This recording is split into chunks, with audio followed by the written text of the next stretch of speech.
Bueno, buenos días a todo el mundo. Creo que cuando se va haciendo el silencio es que ya tocaba empezar, ¿no? Creo que es el momento de dar inicio a esta mesa. Bueno, muy buenos días a todos y a todas. Y, por supuesto, muchas gracias a la WIMP y a la Fundación Carolina por organizar este curso. De hecho, a todos los implicados en que esto sea posible, tanto desde la lógica logística organizativa, ¿no? de este curso, a vosotros, ¿no? A los alumnos y alumnas que os habéis interesado por tratar de ver de qué vamos a hablar por aquí hoy y sobre qué vamos a reflexionar, y, por supuesto, a los ponentes que hacen posible todo esto, que ahora os presentaré a los ilustres ponentes que hoy me acompañan. Y bueno, pues muchas gracias a todo el mundo. Estamos en la mesa de perspectivas económicas y financiación al desarrollo. Creo que efectivamente la financiación del desarrollo es, como todos sabemos, uno de los grandes temas, ¿no? De hecho, cuando pensamos sobre desarrollo, creo que hay dos reflexiones especialmente pertinentes e importantes. Creo que son dos reflexiones que giran, por un lado, en torno al qué, ¿no? ¿Qué desarrollo queremos? ¿No? ¿Qué objetivo nos queremos marcar? ¿Cuál es aquel estado ideal al que como sociedad, como comunidad internacional queremos aspirar? Y la otra gran reflexión es en torno al cómo, ¿no? ¿Cómo vamos a generar instrumentos, a instrumentalizar, a generar una cooperación internacional y a cómo vamos a financiar esos instrumentos para que nos permitan alcanzar ese desarrollo que nos hemos planteado todos como objetivo compartido, ¿no? De hecho, no es circunstancial que cuando se aprobó la Agenda del Milenio en el año 2000 y aprobamos entre todos como comunidad internacional los objetivos de desarrollo del milenio y, por lo tanto, a qué tipo de desarrollo aspirábamos en aquel momento, no es casual que apenas 2 años después se celebrara la primera conferencia sobre financiación al desarrollo en Monterrey, ¿no? Como no es circunstancial ni casual que ahora o el año próximo, que estamos a 5 años vista, ¿no?, de cerrar la Agenda 2030, con los grandes retos que todavía tenemos por delante, se celebre en España, precisamente, no sabemos todavía en qué ciudad. Sevilla. Ah, Sevilla. Ah, pues eso lo debió adelantar el otro día el director. Porque el otro día el director de la agencia decía, todo el mundo ya espera que sea en Madrid. No, hay más ciudades, ¿no? O sea, vamos a ver dónde es, ¿no? Bueno, pues no es circunstancial, por tanto, que a 5 años vista de cerrar la Agenda 2030 celebremos en Sevilla la cuarta conferencia sobre financiación al desarrollo, ¿no?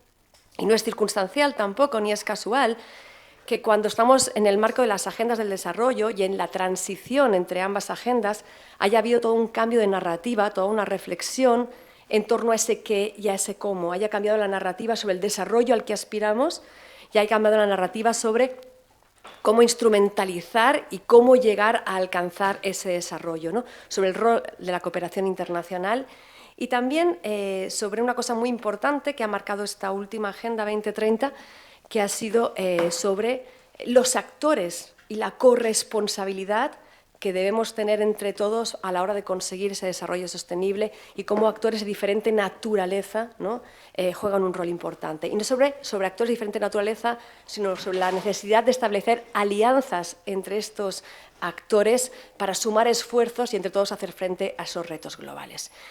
Entre esos actores, obviamente, están actores tradicionales como las propias agencias de cooperación, pero también organismos multilaterales y bancos de desarrollo, ¿no?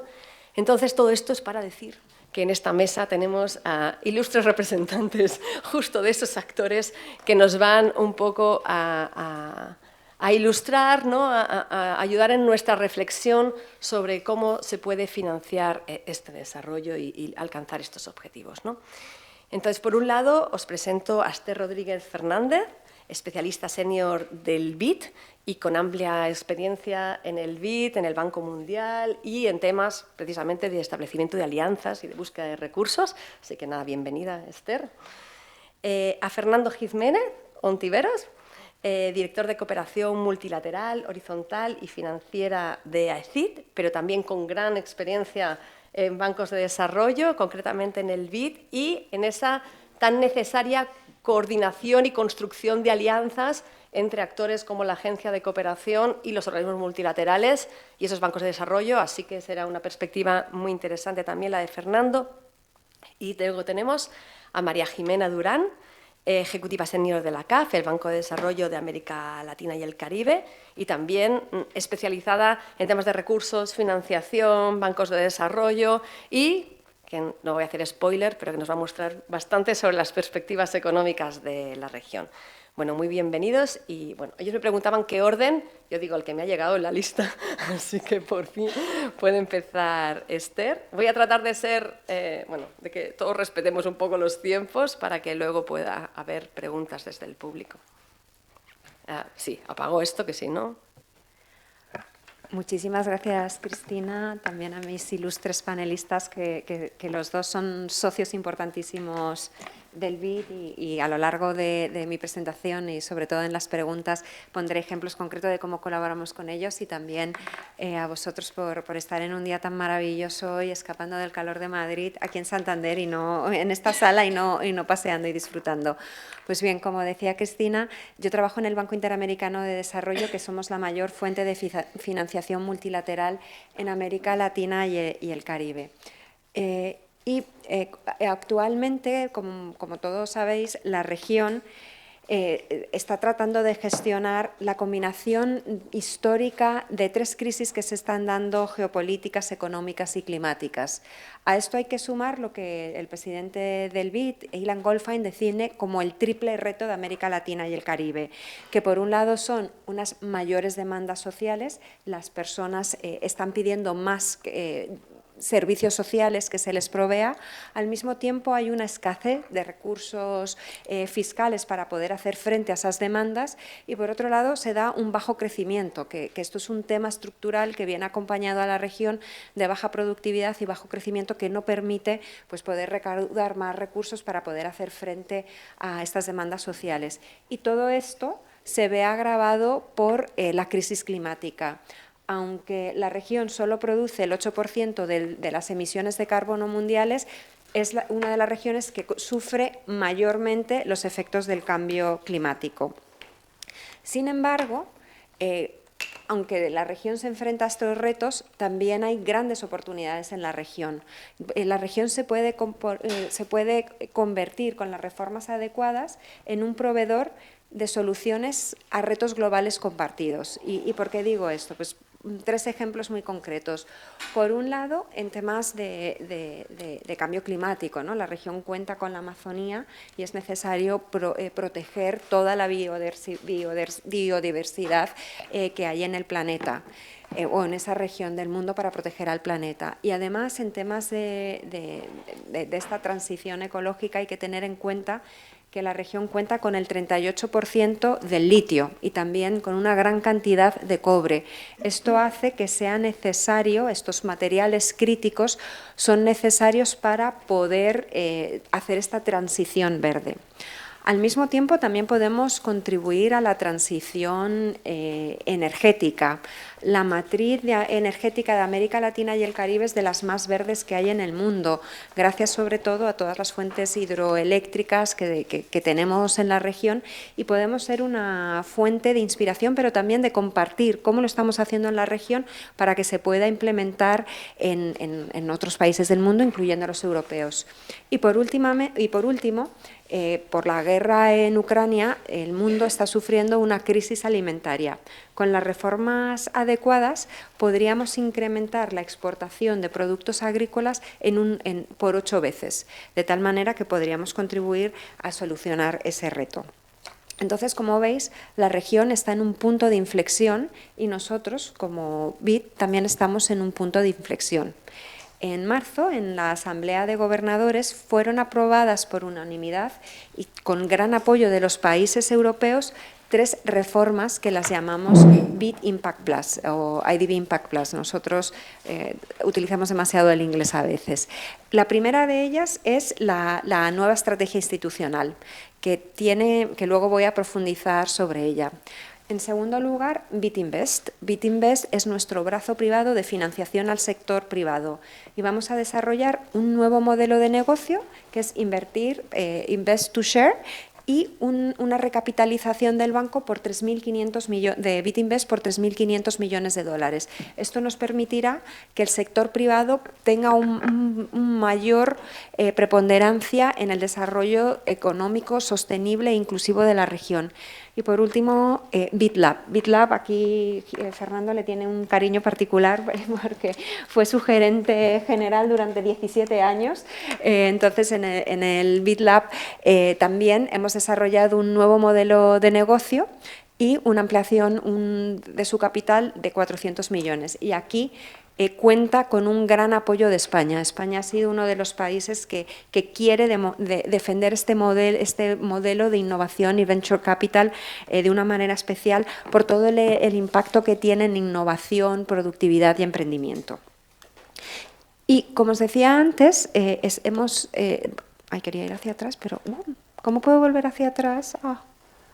Quiero volver. ¿Me puedes volver hacia atrás, Jimena? Es lo más... gracias. Como decía...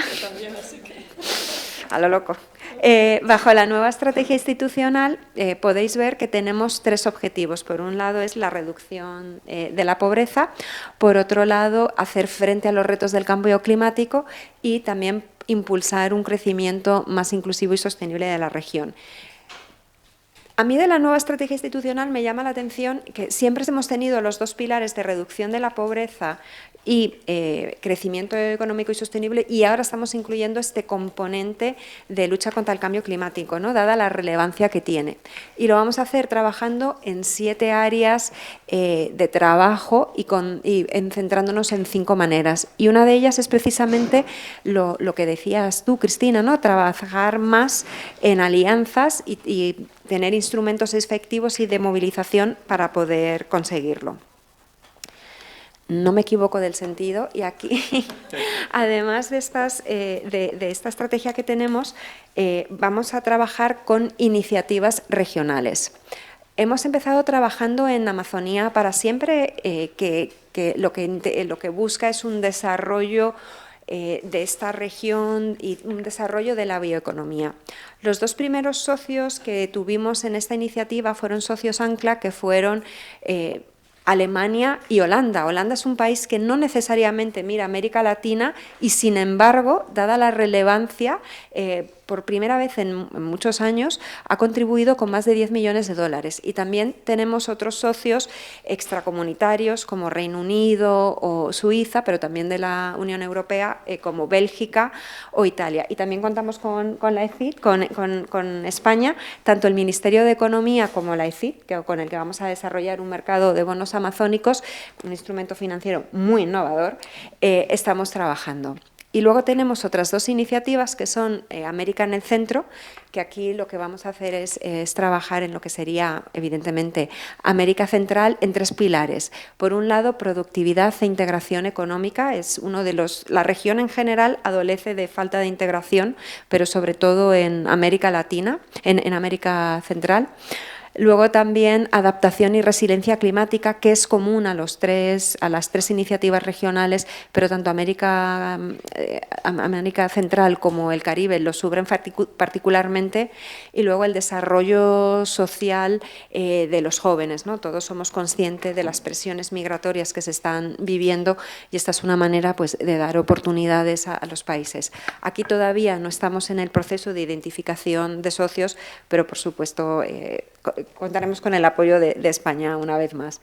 Y luego tenemos One Caribbean, un Caribe, que es la 3ª iniciativa regional que tenemos, y aquí, además de centrarnos en todos los temas de adaptación y resiliencia climática, seguridad ciudadana, queremos trabajar en una integración y resiliencia y desarrollo de infraestructuras que sea resiliente al cambio climático. Y luego Jimena, que además de ahondar en las perspectivas económicas, va a ahondar en el trabajo con el sector privado, porque los recursos que podemos aportar los bancos de desarrollo, las agencias de desarrollo, no son suficientes. Necesitamos trabajar más con el sector privado. Y a finales de mayo en Europa lanzamos el capítulo europeo de Bid for the Americas, ¿no?, que contamos tanto con el gobernador de España ante el BID, el ministro Carlos Cuerpo, como también de la presidenta del BEI, Nadia Calviño. Y entonces en esta iniciativa que hemos lanzado, pues lo que estamos intentando es atraer más al sector privado, porque es necesario movilizar más recursos y que esté presente en el desarrollo de la región. Tenemos 3 pilares que son, por un lado, las licitaciones. Esto es algo que interesa mucho al sector privado, y tenemos algunas iniciativas que ya lo ponen de manifiesto, como Build the Americas, para temas de infraestructura. El siguiente pilar que tenemos es toda la parte de comercio e inversión, y por último la financiación. Y si alguno de nuestros alumnos está interesado en este trabajo de cómo el sector privado puede contribuir al desarrollo, luego en la pausa con mucho gusto podemos ahondar. Y ya para terminar en esta primera ronda, no sé cómo voy de tiempo, quería destacar, porque todavía no sé si hemos hablado del Global Gateway Investment Agenda, ¿no?, pero es como no podemos tener una intervención sin hablar de ello. El BID, como podéis ver en esta slide, está contribuyendo con más de 23.000 millones de dólares de recursos propios a esta iniciativa en 597 proyectos, de los cuales más de 300 son de inversión. Y estos son proyectos que están en ejecución o en cartera o en pipeline, y que vamos a implementar entre 2024 y 2025. Quiero poner algunos ejemplos, dado que Cristina hablaba de alianzas que estamos desarrollando. Y la primera que quería traer en valor, porque es un ejemplo de cómo hay que orquestar alianzas, es el proyecto que estamos haciendo de agua y saneamiento en Ecuador, que estamos trabajando junto con la ECID, el BEI. También hemos apalancado recursos de la ECID, de la CIF, de la Comisión Europea, por más millones de dólares, y que va a beneficiar a 20.000 familias. Otro proyecto que también contribuye al Global Gateway Investment Agenda es el NDC Pipeline Accelerator. Aquí estamos trabajando con socios como Holanda, Suiza, Finlandia y Austria, y es un fondo que, aunque tiene 25 millones de dólares, por cada dólar movilizado hemos sido capaces de apalancar 272 millones, si no me estoy equivocando. Y es porque estamos trabajando upstream para obtener este efecto amplificador y hacer que los recursos tengan el mayor impacto posible. Otro fondo que anunciamos en la COP, que se celebró en Madrid en 2019, es el Fondo Francés para el Clima, el Natural Capital Lab, que estamos trabajando en temas de naturaleza y biodiversidad. Y como decía, también trabajamos con el sector privado, y aquí Banco Santander, ya que estamos en la ciudad de Santander, es nuestro mayor cofinanciador, no el mayor cofinanciador español, europeo, el mayor cofinanciador que tenemos, y con ellos hemos movilizado casi 1.400 millones de dólares, ¿no?, una cifra espectacular. Y ya para terminar con ejemplos, también hemos trabajado con nuestro brazo privado, con Bitinvest, con Engie, en Chile, y la idea es sustituir las plantas de carbón que tienen por plantas solares, y hemos desarrollado un mecanismo innovador con ellos para incentivar y acelerar este cambio, de tal manera que el préstamo tiene un tramo concesional, de tal manera que se reduce el pago de intereses en función de las emisiones adicionales de CO2 evitadas cuando se comparan con un instrumento base. Entonces, esto es una manera de incentivar al sector privado para que también contribuya a uno de los retos de la región. Y luego un análisis muy somero, dado que todavía tengo unos minutos, de la mayoría de nuestra cartera del Global Gateway Investment Agenda está centrada en cambio climático, el 54% de esos proyectos. También en transición digital, donde tenemos el 19% del total, con casi 4.500 millones, pero también estamos trabajando en salud, educación e investigación. Y luego, si quieres, en la siguiente ronda pongo algunos ejemplos más de instrumentos financieros innovadores. Muchas gracias, Esther. Más súper respetuosa con el tiempo, así que pone fácil el rol de la moderación. Así que, bueno, luego retomaremos algunas. Yo me he ido anotando algunas de las las palabras, ¿no?, que se han citado, porque creo que hay temas que son recurrentes y que seguro vuelven a aparecer en la mesa y luego volveremos con ellos. Muchas gracias, Esther. Y bueno, creo que es el turno de Fernando, que ahora nos ilustrará también desde la Agencia Española de Cooperación y la relación con los organismos multilaterales. Muchas gracias, Fernando. Bueno, muchísimas gracias y a todos todas por vuestro interés. Yo os voy a hablar en términos, yo creo, muy aterrizados de mi experiencia, que ha sido la de un camino de los últimos 7 años que llevo en la agencia. Previamente, como decían, he estado muchos años en el BID. Y dónde estamos en ese sentido. Y a mí lo que la moderadora, nuestra querida moderadora, me había comentado era que hiciera un particular énfasis en cómo, de cara a estas necesidades económicas, cómo se refuerza la coordinación entre donantes, entre agencias. Entonces, yo lo que voy a hacer en los 35 minutos que me ha dejado la moderadora es hacer primero una breve descripción, más bien argumentación de por qué creo en la cooperación. Hombre, si no creyera no me dedicaría a ello, pero por qué creo en la cooperación financiera y por qué es importante particularmente en el contexto de la situación mundial y de la Agenda 2030. En cuanto a las alianzas, que es el término general, voy a hablar primero del desarrollo de esta cooperación financiera y cómo nos aliamos y en esas alianzas, digamos, nacionales o dentro de España, pues están el trabajo con otros ministerios y luego el trabajo con sector privado y sociedad civil. En segundo, ya tercer término en realidad, voy a referirme muy brevemente a los acuerdos que tenemos con instituciones financieras internacionales como el BID, Banco Mundial, FIDA, etcétera, porque también supongo que saldrán más en la conversación. Y voy a cerrar la brillante exposición con una referencia a la cooperación con la Unión Europea. Como bien había dicho Sotillo, nuestra cooperación intenta ser cada vez más europea, pero también intentamos que la europea sea más española, incorpore unos valores y algo que está muy en el ADN de la agencia en particular. Bueno, es bastante obvio, ya lo conocéis, pero yo, bromas aparte, como tengo relativamente poco tiempo, os quería dejar con algunas ideas un poco fuerza y luego me gustaría que hubiera tiempo para las preguntas o después a vuestra disposición, ¿no?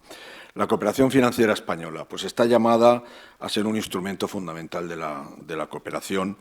¿Por qué? Pues en parte también, como ha dicho mi querida colega Esther, porque las necesidades de financiación de la Agenda 2030 de Addis Abeba, que antes de la crisis se estimaban en unos 2,5 trillones americanos de dólares, o sea, billones españolas, ahora se estiman entre 5 y 6 billones. Y por tanto, requieren una enorme captación. No basta, la ayuda oficial al desarrollo está estancada anualmente en unos 180.000 millones. Y para que os hagáis una idea, las remesas de migrantes suman mucho más que toda la financiación internacional pública y privada y la ayuda oficial al desarrollo, ¿no? Pero bueno, si empiezo a hablar de las remesas no paro porque he trabajado mucho en ese tema, ¿no? Pero entonces, Esther ha desarrollado muy bien lo que yo aprendí, el palabra que es la permacrisis, que es la acumulación de crisis sucesivas, la salida de la pandemia, la guerra de Ucrania con su impacto en crisis energética y alimentaria y el tema de financiación del cambio climático, la disrupción de cadenas de valor internacionales y el propio hecho de que precisamente, y eso me referiré cuando hablemos un poco también a Global Gateway, que los países se ven ahora constreñidos desde el punto de vista de su capacidad fiscal y de su acceso a financiación con la apreciación también del dólar y, por tanto, la verdad es que hay un 60% de las economías emergentes están a punto de renegociar su deuda y entre ellas, un cuarto de ellas son economías de renta media. O sea, hay unos 54 países están teniendo serios problemas para recabar la financiación para llegar y cumplir, al menos parcialmente, con los objetivos de desarrollo sostenible. Bueno, el principio básico de la Agenda 2030, yo creo que el que distingue, por lo menos desde mi opinión, más de los objetivos del milenio, es que no somos no es neocolonialista, no es yo que soy el país rico y ya he superado esto, te voy a contar a ti lo que te hace falta, sino es parte del reconocimiento de que los problemas son globales. Si hay algo que nos ha enseñado la pandemia es que no hay fronteras y que ningún país, por otra parte, ha resuelto ni cambio climático, ni migraciones, ni narcotráfico, ni corrupción y, por tanto, que eso obliga y hace que el objetivo de desarrollo sostenible más importante sea probablemente el 17. Entonces ahora alianzas, todo el mundo ha cambiado sus títulos para llamarle, nosotros lo vamos a hacer también, tenemos una nueva estructura de la agencia que tendrá una dirección de alianzas. DEFCO en la comisión ahora es International Partnerships. Parece que es más importante el hecho de aliarse de para qué te alías, pero bueno. La cooperación financiera se basa en la corresponsabilidad de los países. Es en el fondo una señal de respeto y es una señal, además, de reconocimiento de varias cosas, ¿no? Primero, yo tengo un enorme respeto a la cooperación técnica. Creo que una de las grandes bondades del modelo español al día de hoy es poder combinar esa asistencia técnica que fortalece a las instituciones beneficiarias, que hace más bancables los proyectos, etcétera, pero son lo que yo llamo feel-good projects, es decir, haces un pozo y beneficia a 200 familias. Y dice, bueno, ¿y qué pasa con los otros 2 millones? ¿No? Entonces, realmente, históricamente, ningún país, ni siquiera Estados Unidos, ha crecido sin una importante financiación internacional. Y claro, lo que hay que ser muy cuidadoso es, y para eso trabajamos, y empiezo ya con las alianzas, trabajamos con Tesoro, con el Ministerio de Economía, del que yo, por cierto, provengo. Trabajamos en dos cuestiones. Primero, en no cebar la bomba de la deuda, es decir, hay que tener muy en cuenta la sostenibilidad de la deuda en un momento dado para un país. Y eso nosotros lo tenemos que conversar y pactar, digamos, proyecto a proyecto con el Ministerio de Economía, ¿no? Porque si no es un círculo vicioso. Crece, Club de París, haces un acuerdo de conversión de deuda, vuelta a la casilla de partida Entonces, y el segundo es qué grado de exposición tiene España. O sea, y claro, a mí me pillan por los dos lados. Los países que más lo necesitan me dejan trabajar menos porque probablemente es menos sostenible la deuda, pero aquellos con los que está funcionando, pongamos un Paraguay, pues me dice, oye, pero ya tienes 140 millones de euros, ¿hasta dónde quieres llegar? Entonces es muy difícil encontrar el espacio de países interesados en esta financiación anticíclica, concesional, etcétera. Si bien esto se ha revertido enormemente, también es justo decirlo, en los últimos años, porque, bueno, pues por las necesidades que antes he mencionado de financiación, ¿no? Bueno, nosotros trabajamos, digamos, la cooperación financiera en España tuvo un pecado original, que es que se asimilaba mucho a internacionalización. Hubo un fondo que se llamaba Ayuda al Desarrollo, pero que partía de la iniciativa de una empresa española. Y en general había una desconfianza enorme acerca de la cooperación financiera. Se pensaba, oye, pues tiene que ser cooperación técnica, pero yo también tengo, esa también es opinable, ¿no? Porque, es decir, ¿por qué va a tener un autónomo español con sus impuestos que dar asistencia técnica o donaciones a un país de renta media latino que tiene un 14% de presión fiscal?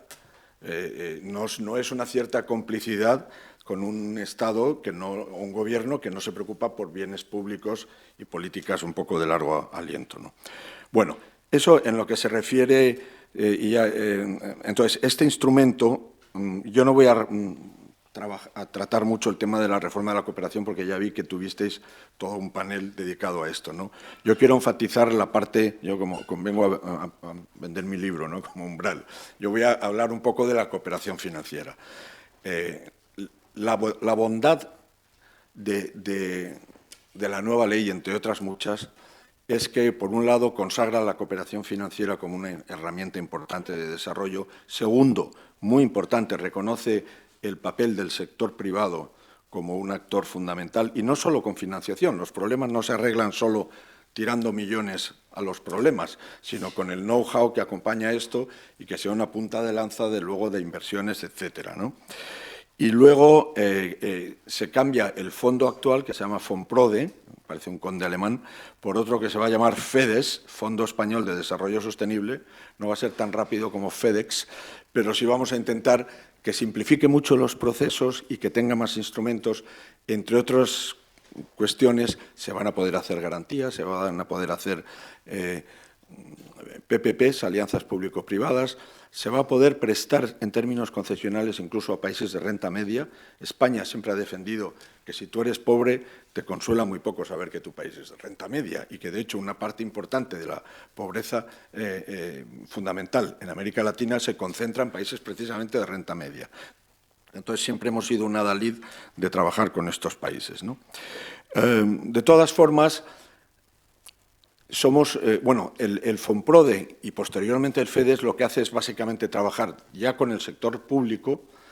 Con el sector público lo que hacemos es créditos a Estado con garantía soberana, o con el sector privado básicamente a través de microcréditos, líneas de financiación de segundo piso y más recientemente con la inversión de impacto, que a mí me parece espectacular. Hemos tenido un proyecto en que con Fondo Uruma, si lo queréis mirar, con H, Uruma, en Google, que con 20 millones nuestros de la agencia y 29 de la comisión ha conseguido levantar 90 millones de euros de inversores privados, de family offices, inversores institucionales, a través de CaixaBank y de Allianz.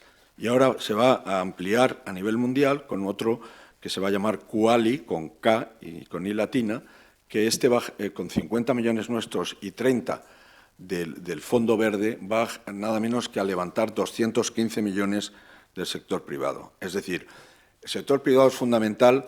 Cada vez más gente entiende que hay toda una proyección que ha pasado desde la filantropía corporativa a la responsabilidad social de la empresa y ahora a un auténtico modelo de negocio. Yo antes hablaba con los que hacían las memorias de responsabilidad y ahora hablo con los directores comerciales y es un modelo de negocio que además es validado y valorado por los mercados, por los consumidores, por los accionistas, y que es tan importante, por cierto, cuando hablo de sector privado no me refiero solo al español, sino muy importante a los sectores privados locales, ¿no?, que entienden cada vez más que no puede haber empresas exitosas en sociedades o países fallidos y que, por tanto, hay una sensación de que hay que proteger las cadenas de valor y todas estas cosas.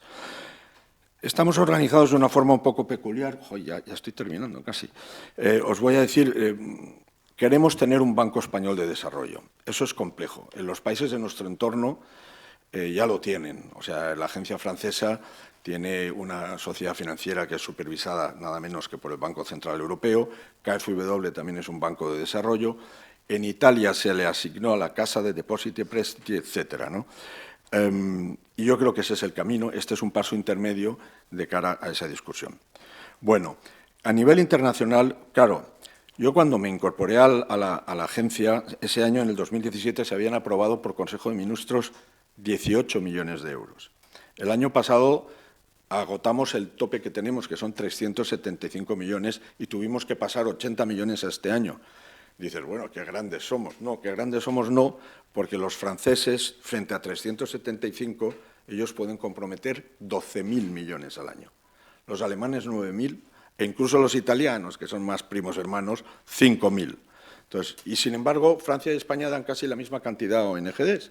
Entonces, no tiene mucho sentido, y precisamente con el compromiso del Gobierno y validado por el Partido Popular también de la Ley de Cooperación, tenemos que ir creciendo hasta el 0,7%. De aquí al 27 esto supondría que cada año tendremos nosotros como agencia que colocar 250 millones de euros más en ayuda al desarrollo. Para que os hagáis una idea, el presupuesto actual es 800. Entonces, y las vías claras, una de ellas es la cooperación financiera, que va a permitir efectivamente estos grandes números y que va a permitir, con el apoyo del sector privado, pues, ser parte de la solución. Para intentar tener, y ya voy terminando, una cartera, lo que hemos hecho son dos cosas. A nivel internacional, firmar acuerdos, convenios de cofinanciación con el Banco Interamericano de Desarrollo, con el Banco Mundial y con FIDA, y estamos en conversaciones en un noviazgo de hace no sé cuántos años ya con CAF, a ver si conseguimos cerrarlo, ¿no? Con el BID, por ejemplo, ya tenemos cerca de 472 millones de euros en 19 operaciones y que han movilizado en total, junto con los fondos del BID, pues cerca de 1.200 millones. Tenemos un ejercicio de programación anual con una comisión mixta. Con el Banco Mundial nos hemos centrado, y hay como 350 millones de euros, en África, sobre todo en proyectos de irrigación, protección costera, tratamiento de residuos sólidos. Y con FIDA tuvimos el mayor proyecto que ha tenido nunca la agencia, que fueron 300 millones de euros en 26 proyectos. Bueno, ya se me está acabando el tiempo. Y entonces, bueno, pues lo dejaré para más adelante. Pero la cooperación europea, estamos haciendo cosas muy interesantes. Yo quería matizar un poco todo el entusiasmo de la Global Gateway, pero eso lo dejamos, si te parece, para las preguntas. Muchas gracias, Fernando. No, bastante respetuoso con el tiempo, ¿eh? Estabas ahí en el límite, pero bien. Bueno, muy interesante también intervención. Luego rescataremos cosas también de esa intervención en el turno de preguntas. Y ahora le daremos el paso a María Jimena, que me consta además estaba ahí arduamente preparando la presentación, como Esther y como Fernando. Así que nada, seguro nos ilustrará también con datos muy interesantes. Toma, te comparto el... Vale. Bueno, pues muchas gracias a la WIMP y a la Fundación Carolina por esta invitación. Un año más estar aquí es para nosotros un gusto, un honor, y realmente es maravilloso poder compartir con ustedes la experiencia que nosotros estamos viviendo y cómo queremos que cada vez se sume más gente. Creo que la palabra que más hemos dicho a lo largo de toda esta presentación es alianzas, y eso es lo que buscamos, es sumar más para poder llegar a las metas que tenemos, que nos están quedando un poquito de para arriba. Bueno, pues hay que arrancar por donde nos dijeron que tocaba arrancar, ¿no? Entonces nos dijeron perspectivas económicas y financiación. Entonces yo les tengo una presentación acerca de perspectivas económicas, va a pasar muy rápidamente porque estoy segura de que todos ustedes ya conocen, digamos, la situación económica, macroeconómica, donde estamos, pero creo que igual nos sobra algunas, o sea, como algunos... cositas como de un recorderis para verlo todo en un solo sitio. Entonces, arrancar pues, porque claramente en América Latina no estamos solos, a nivel mundial estamos con la inflación que ha cedido, pero tenemos un remanente que persiste, y eso nos lleva a tener cierta incertidumbre sobre la política monetaria. Los bancos centrales han estado bajando las tasas de interés, pero no terminan de bajarlas. Yo lo asimilo un poco como cuando uno ha ganado peso y esos últimos 2-3 kilos que quedan son difíciles de bajar. Es más o menos eso lo que nos está pasando a nivel global. Y luego a esto se suman los riesgos pues, que ha hablado tanto Fernando como Esther, geopolíticos, con la guerra en Ucrania y la guerra en Israel. Y a todo esto también tenemos, digamos, una fragmentación comercial. Como todos sabemos, digamos, el comercio internacional tuvo un boom y un crecimiento impresionante. Después llegó la guerra comercial entre Estados Unidos y China, y ahí hubo como un desbalance. Llegó la pandemia y realmente nos cambió el paso, remontó de manera importante, y en este momento, con todas las crisis, digamos, geopolíticas, lo que está haciendo es volviendo a... Los países se están repensando las cosas. Hay una pérdida de competitividad por parte de Europa por el precio del gas, y al mismo tiempo hay un dinamismo económico menor tanto en Asia como en América Latina. Entonces, esto nos lleva a un panorama en América Latina que pues, es esperanzador porque recuperamos la senda del crecimiento. Por otro lado, es heterogéneo, es decir, no en todos los países tenemos los mismos niveles, pero claramente insuficiente. Entonces, realmente las perspectivas de crecer un 1.6% este año y un 2,7 y 2,6 los dos próximos años, pues es de alguna forma triste. pues, o como les decía, insuficiente para nuestros países que deberían estar creciendo por lo menos al 6-7% para, digamos, poder estar avanzando a un mayor paso.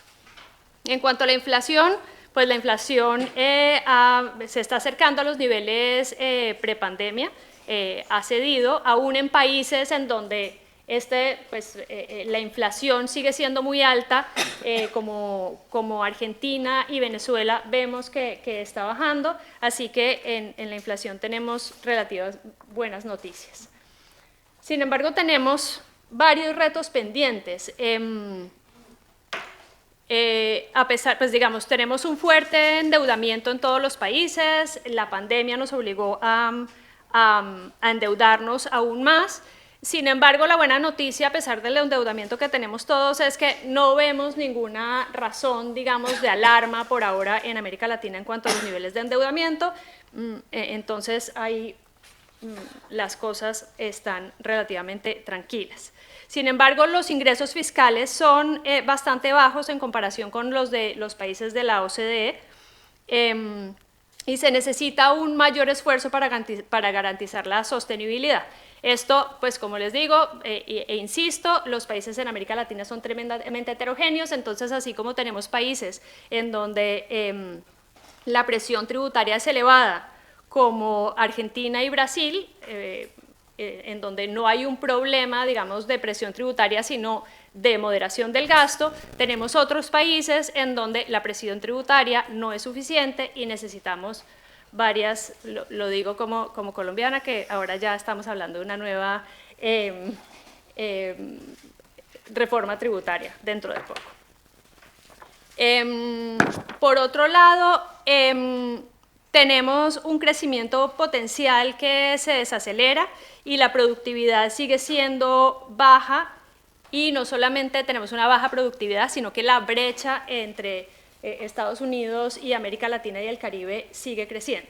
Es decir, ahí no hay una buena tendencia. Por otro lado, otra de las características que tenemos es la alta informalidad en nuestras economías. En promedio, el 50% de los empleos son informales. Esto lo que genera es una baja calidad del empleo, una baja calidad de los productos que producimos y que la productividad no mejore. Asimismo, a mí me gusta, digamos, unir un tema más aquí, que es el de las desigualdades. Porque aparte de que somos la región más desigual del mundo, esas desigualdades son heredadas. Es decir, no solamente tenemos una desigualdad inmensa, sino que los padres heredan a sus hijos la complejidad que tienen sus trabajos. Si los padres tienen un ingreso alto, sus hijos lo tendrán alto, pero si no, no. Y entonces, el coeficiente en la persistencia intergeneracional de los ingresos es de 0,86. O sea, es muy cercana a 1.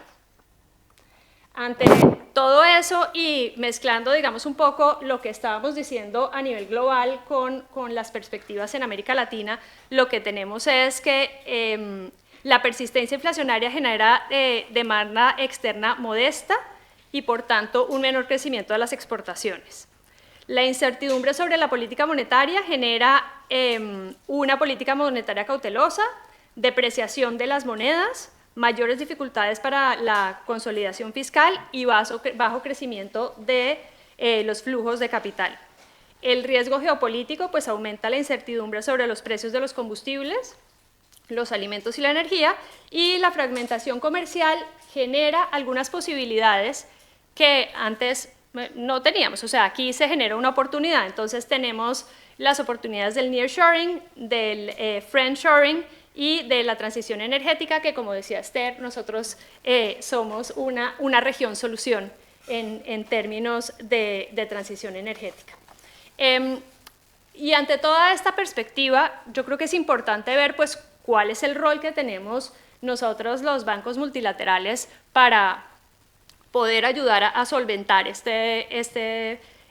digamos, esta situación. Y y tenemos como dos grandes bloques. Uno, que es más lógico, que es el de la financiación, y este pues tiene un rol catalítico y de intermediación de recursos. Otro, que es que los bancos de desarrollo tenemos un rol anticíclico, es decir, cuando las cosas van mal, en lugar de cerrar el grifo, nosotros tenemos que abrirlo. Y por otro lado, que nosotros podemos asumir riesgos que el sector privado no está en capacidad de asumir. Por otro lado, pues nosotros no solamente somos entidades financieras, somos entidades que generamos conocimiento. Y ese conocimiento es muy importante de cara a lo que decía Cristina, al cómo vamos a hacer las cosas. No el qué. Mucho tiempo nos ocupamos de qué tenemos, crecer, pero ¿no? Entonces ahora nos ocupamos del cómo. Entonces construimos una base de conocimiento que nos amplia y diversa, tanto por regiones como por sectores, que nos permite, digamos, llevar las mejores prácticas e intentar influir en las mejores políticas públicas, que es muy importante. En cuanto a la CAF, pues porque todos los bancos de desarrollo tenemos muchas cosas que son muy, muy similares y otras que nos diferencian. Entonces, lo que nos diferencia a nosotros un poco es, yo creo que dos cosas. Lo primero es que somos un banco de la región para la región, a pesar de que tenemos 21 países miembros, y España y Portugal, o sea, 21 países miembros de la región, e incluimos a España y Portugal. Y lo otro que me parece importante de cara a las discusiones que estamos teniendo es que CAF funciona como una cooperativa, es decir, no es un banco que tiene países donantes y países beneficiarios. En CAF todos los bancos son países, digamos, que pueden recibir cooperación, y de hecho España y Portugal reciben cooperación por parte de CAF, y eso, digamos, en momentos como la pandemia entra en valor, ¿no? Quizás en otros momentos uno no se explica mucho cómo puede pasar esto, pero en momentos como la pandemia eso sucede así. Y lo otro que es importante es que cada vez queremos ser más de América Latina y el Caribe, ¿no? Cada vez estamos teniendo, digamos, más países socios dentro de las islas del Caribe, y eso es una transformación fundamental que estamos viviendo. Aquí pues tengo un slide con los productos y servicios que claramente no los quiero aburrir mencionándoselos todos, pero me parece importante pues que no solamente damos préstamos, sino que hacemos cofinanciamiento, damos garantías y avales, y lo que hemos estado hablando aquí es que cada vez necesitamos instrumentos más innovadores que nos permitan hacer más con menos. Entonces nos hemos vuelto muy, muy ingeniosos. Luego, nuestro nivel de operaciones anuales está en torno a los 16.000 millones de dólares al año, y tenemos una cartera de alrededor de 34.000 millones de dólares. Las operaciones, como ustedes pueden ver en este gráfico, son muy variadas tanto a nivel de países como a nivel de sectores, para tener una cartera pues totalmente diversificada tanto en sectores como en países. Y volviendo un poco a la introducción de Cristina, CAF también ha tenido una transformación, y la transformación ha sido como este análisis de qué estamos haciendo bien y cómo podemos hacerlo mejor, nos ha llevado a entender que nosotros tenemos que ser el banco verde y el banco de crecimiento sostenible e inclusivo. Entonces, en este momento, más o menos el 23% de la cartera que tenemos en el banco es verde, y nuestra meta es que sea el 40% en el 2026. Y al mismo tiempo es el no dejar a nadie atrás. Pero también claramente nosotros solos no podemos, y por eso tenemos más de 90 aliados financieros internacionales que pues están en todos los continentes, y con ellos trabajamos, digamos, de manera ardua y permanente a lo largo del año. Hay algo de lo que Esther decía, pero es que no podemos dejar de hablar del Global Gateway. Y yo me preguntaba, ¿pero por qué no podemos dejar de hablar del Global Gateway? Y es tan sencillo como que hace un año, y yo creo que por primera vez, decidimos sentarnos todos en una misma mesa, establecer 3 prioridades, que fue la transformación digital, la transición verde y justa, ¿no? El desarrollo humano, que es tan importante, e identificar proyectos específicos en los cuales pudiéramos trabajar. Entonces, eso lo que nos obligó fue a ponernos mucho más de acuerdo y a trabajar más de la mano. Hace un año, como les digo, el compromiso era movilizar 45.000 millones de euros y pues vamos despacito, pero yo creo que lo vamos a terminar cumpliendo. No sé cómo vamos de tiempo, Cristina. Tienes 2 o 3 minutitos No, todavía. perfecto. No, sí, lo que estoy es súper ajustada. Nada, simplemente contarles un par de operaciones también como para que tengan en la cabeza qué tipo de cosas estamos haciendo en CAF. Entonces, un acueducto regional en República Dominicana, estamos justo de la mano con el BID trabajando en la línea 2 del metro de Bogotá.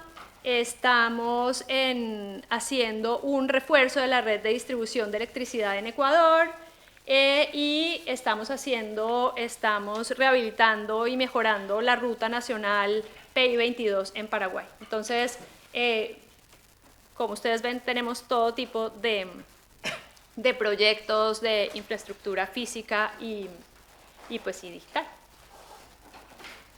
Y ya está. Bueno, muchísimas gracias, María Jimena. Como veis, todas han sido muy ilustrativas. De hecho, yo que en el fondo soy de formación economista, he tenido ahí como un momento de reconciliación con la economía que me fascina. Bueno, dicho esto, se han portado muy bien, como veis. O sea, han sido súper respetuosos con el tiempo, así que... La propuesta ahora, si os parece, es que... Bueno, yo les iba a formular 2 preguntas, pero las voy a integrar. O sea, voy a haceros las dos juntas para que las abordéis un poco como queráis, porque creo que son muy complementarias y creo que puede dar más margen a cómo queráis abordarlas. Y luego pasaremos al turno de preguntas con vosotros para que todas las curiosidades e intereses que tengáis podáis compartir vuestras reflexiones y bueno, y salir de esas dudas. Si os fijáis, para mí hay 2 grandes temas que se han repetido en las distintas intervenciones, ¿no? Uno es cómo estamos ante retos globales, por mucho que, como decía Fernando, no sé si hemos querido entenderlo después de la pandemia, ¿no? Pero efectivamente los retos son globales, no entienden de fronteras y, por tanto, requieren de que todos nos pongamos a trabajar a la una en hacer frente a esos retos. Y todo eso en un contexto en que tenemos recursos escasos para hacer frente a ello, ¿no? Hablábamos del insuficiente crecimiento, ¿no? De la recuperación que todavía es insuficiente, hablábamos de los insuficientes recursos fiscales, ¿no? Hablamos de la insuficiencia de la ayuda oficial al desarrollo.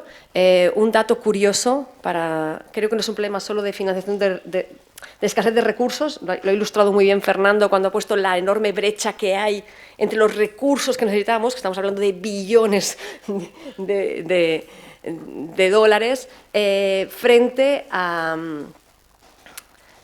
los recursos que tenemos en términos de AOD, ¿no? Que estamos, el último informe del CAD de la OCDE habla de que han crecido los fondos por 5º año consecutivo, estamos en 224.000 millones, pero un dato curioso es que el informe, por ejemplo, cita 33 veces a Ucrania y 1 vez a América Latina, ¿no? Entonces, bueno, no es un tema solo de qué recursos hay, sino de cómo estamos organizando la movilización de esos recursos, ¿no?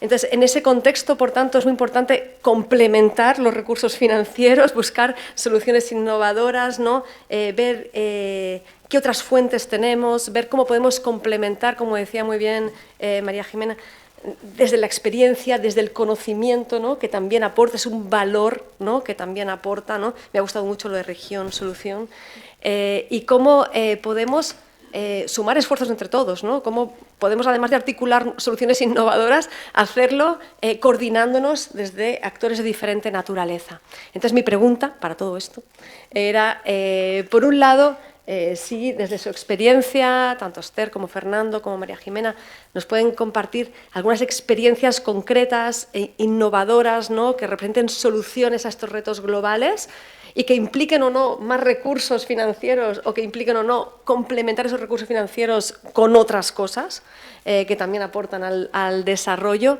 Y luego también, si nos podían compartir experiencias concretas que sepan cómo se está enfocando en lo efectivo, en lo real, esa construcción de alianzas, ¿no? O sea, cómo estamos organizándonos, coordinándonos entre actores de diferente naturaleza, por un lado, como puede ser la agencia y los bancos de desarrollo, o como puede ser entre actores de la misma naturaleza, los mismos bancos de desarrollo, cómo nos estamos articulando para hacer frente a estos retos globales, ¿no?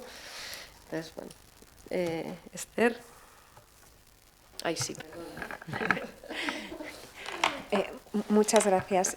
Hemos hablado del Global Gateway Investment Agenda, también hay que hablar del G20, ¿no? Nos faltaba también mencionarlo, que ahora está teniendo unas reuniones en Río de Janeiro. Pues bien, el G20 ha pedido a los bancos de desarrollo que hagamos revisemos nuestros marcos de adecuación de capital, que por lo menos nosotros lo conocemos más en inglés, que se llaman Capital Adequacy Frameworks, y es el CAF Review, no el CAF de mi querida Jimena, sino el CAF Review. Y ahí hay una serie de recomendaciones para que los bancos de desarrollo maximicemos el impacto de nuestro capital.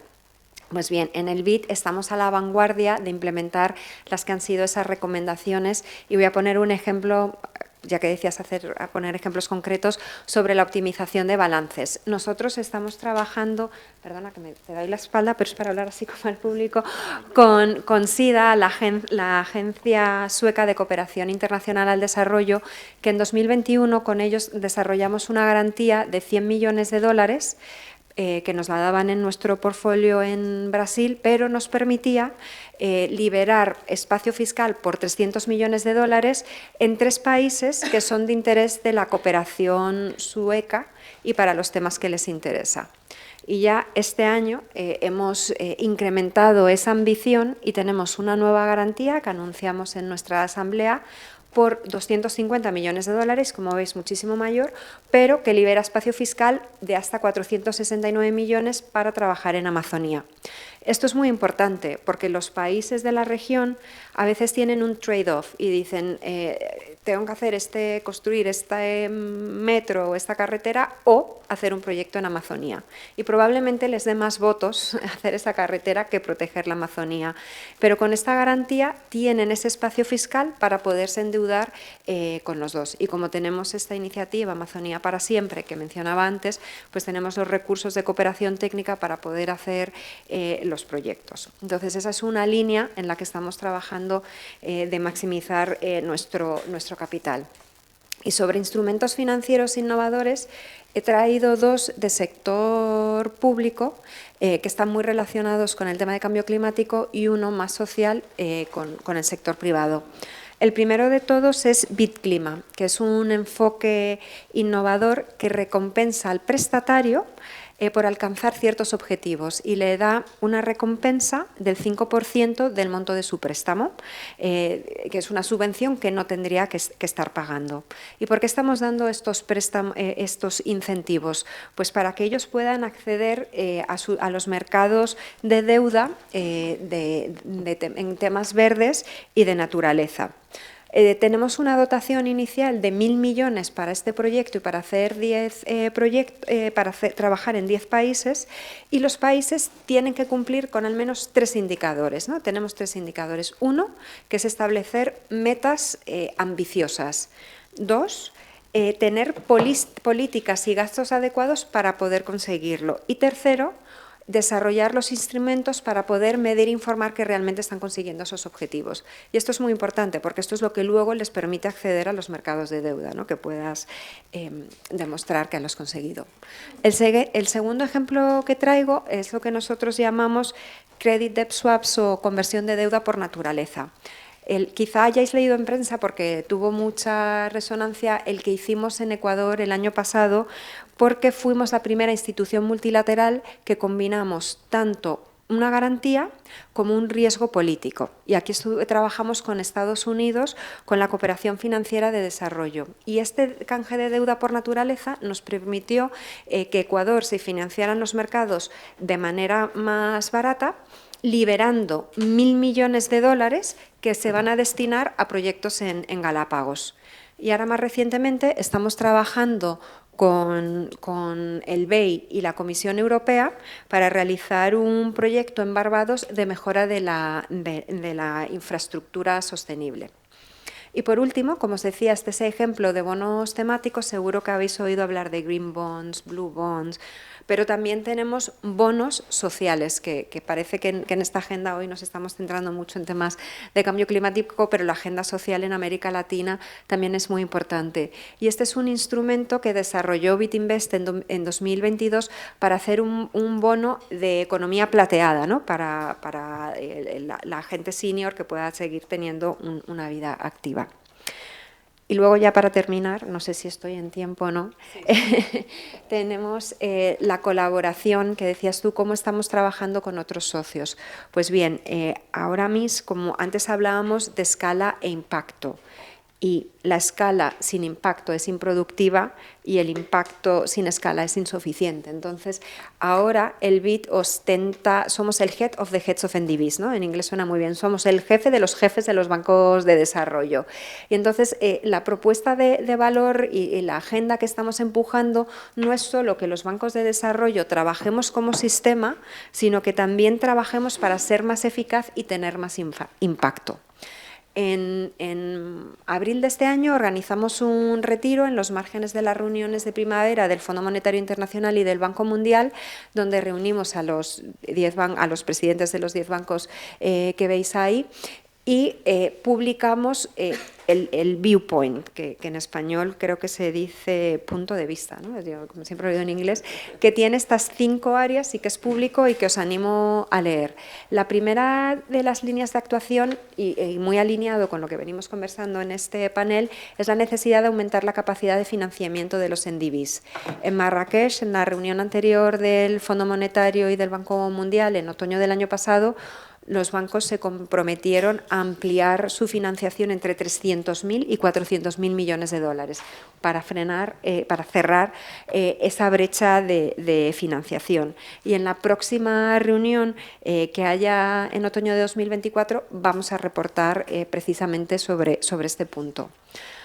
La segunda línea de actuación es impulsar una acción conjunta, como no, en materia de cambio climático. Y aquí estamos centrados en 3 líneas de acción. Por un lado, medir cuál es el impacto y los resultados que estamos obteniendo. 2, que todas nuestras operaciones estén alineadas con el Acuerdo de París y fomentar un financiamiento climático conjunto. Y en tercer lugar, generar e implementar sistemas de alerta temprana para prevenir lo que serían desastres naturales. La tercera línea de actuación, y muy en línea con lo que estábamos hablando antes, es fortalecer la colaboración y el cofinanciamiento a nivel nacional. Nosotros ya trabajamos muy activamente con la ECID, con KfW, con AFD, también con la CAF, que luego creo que Jimena va a poner un ejemplo concreto. Y aquí un tema que me parece interesante, además del cofinanciamiento, es que estamos alineando lo que son armonizando las políticas de adquisiciones, porque a veces es muy complejo para el sector privado licitar con nosotros, pero luego con el Banco Africano es otra política, y también cuando estamos trabajando conjuntamente y cofinanciando, que se pueda apoyar en el sistema de licitaciones del otro banco y hacerlo mucho más sencillo. La cuarta línea, que también es un tema recurrente que ha salido hoy, es catalizar la movilización al sector privado, y aquí una línea concreta de actuaciones, poder dar préstamos en moneda local y soluciones de cobertura por riesgo climático, que esto creemos que va a incentivar más financiación para el sector privado. Y por último, y relacionado con lo que decía al principio, es mejorar la efectividad y el impacto y hacer proyectos conjuntos para medir el impacto que estamos teniendo. Aquí lo dejaría.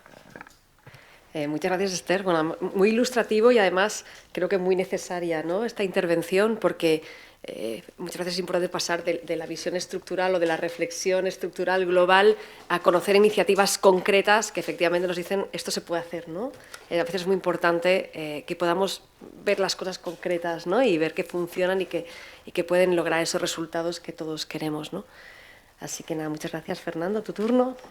Sí, dos iniciativas muy concretas y que me parecen muy interesantes, la verdad. Una es la GGBI, Green Global Bond Initiatives.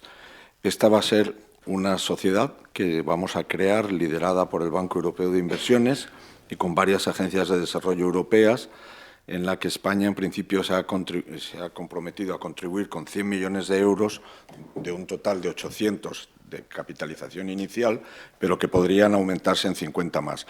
¿Qué va a hacer esta compañía?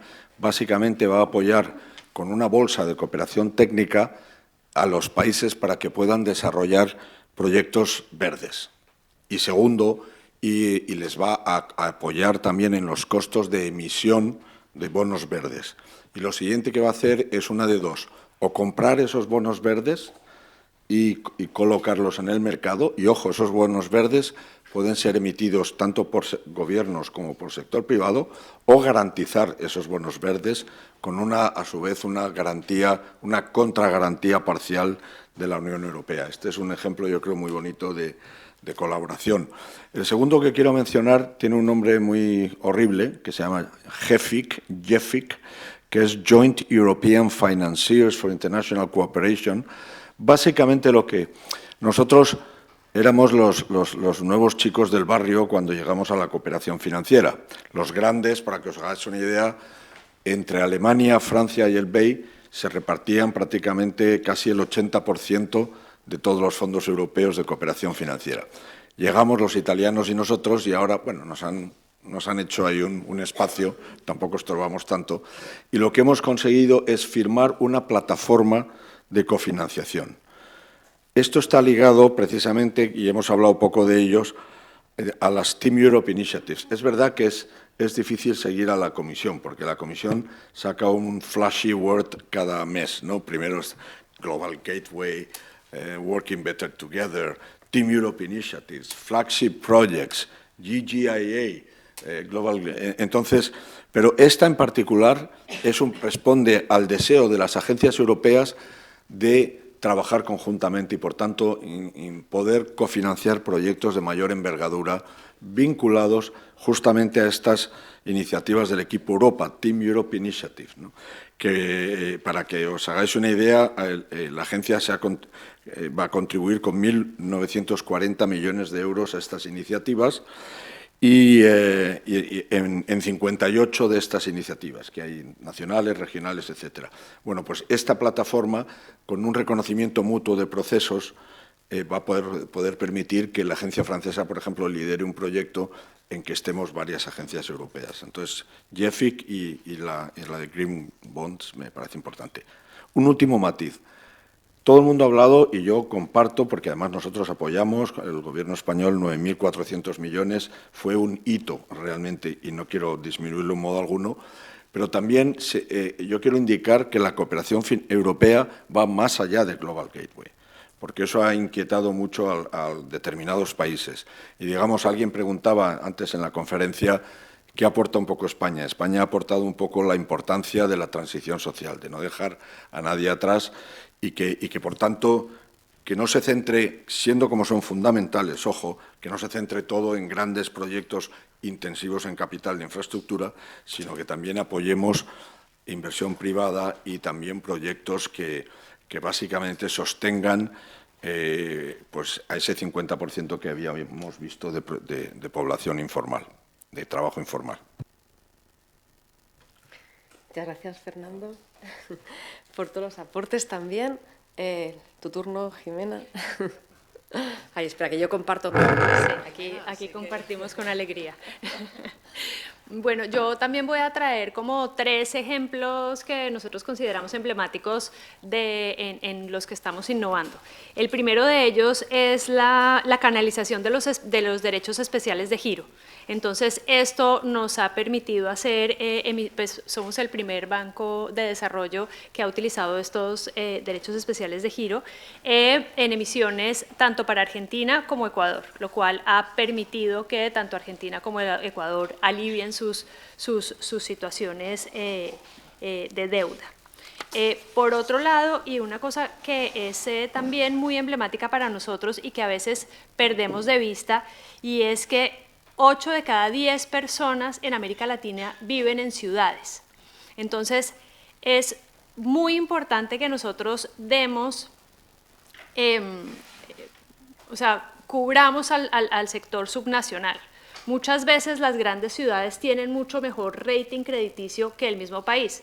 Es decir, ¿por qué Bogotá va a tener que tener, digamos, un poco el lastre de la situación de la deuda de Colombia, cuando seguramente Bogotá está en una condición financiera mucho mejor que la de Colombia? Y entonces esto lo que nos ha permitido es dar créditos a ciudades, municipios sin garantía soberana. Y realmente el expertise que ha desarrollado CAF en este sentido es bien grande. Nosotros hemos dado más de $5.000 millones en préstamos en los últimos 5 años a gobiernos subnacionales, y eso ha generado que nuestra estrategia pueda estar muy cercana a los problemas diarios de las personas, que podamos proveer soluciones, digamos, mucho más cercanas a la gente. Sobre todo, pues, porque como les contaba, alrededor del 35% de las personas en América Latina se concentra en áreas metropolitanas, y un 15% de la población total se concentra en 5 megápolis de más de 10 millones de habitantes en América Latina. Entonces, tenemos unas ciudades gigantes que necesitan, digamos, soluciones locales y cercanas al ciudadano.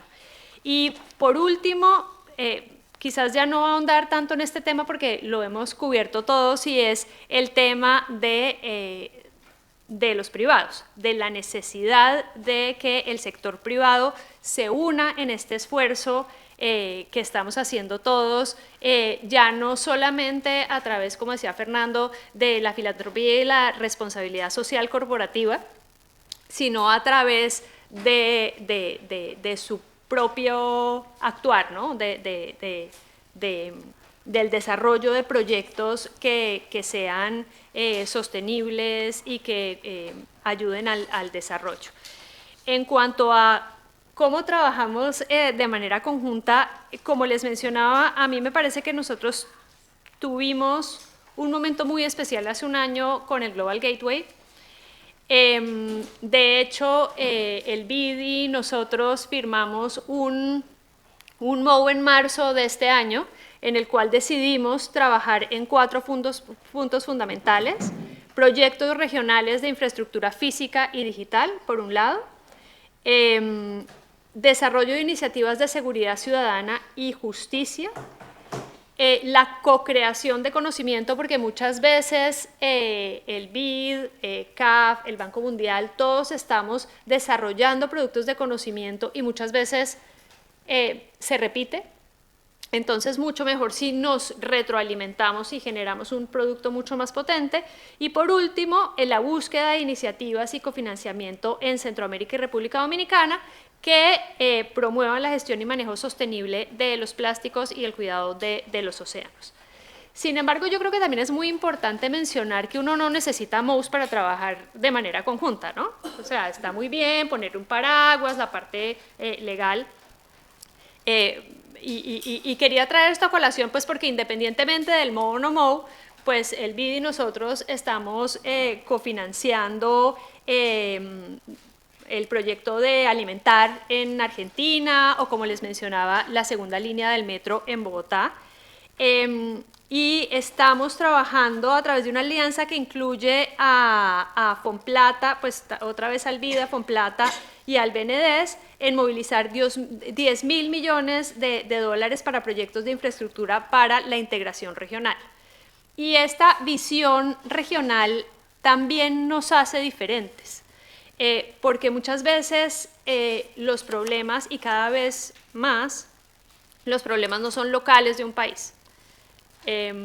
Nosotros, digamos, dividimos el mapa no en países, digamos, el mapa de América Latina y el Caribe no en países, sino en las diferentes como biosferas que tenemos. Y eso hace un mapa totalmente diferente, porque las aves, digamos, no están en un sitio ni en otro, están en cualquiera de los dos. Los océanos, pues, son uno.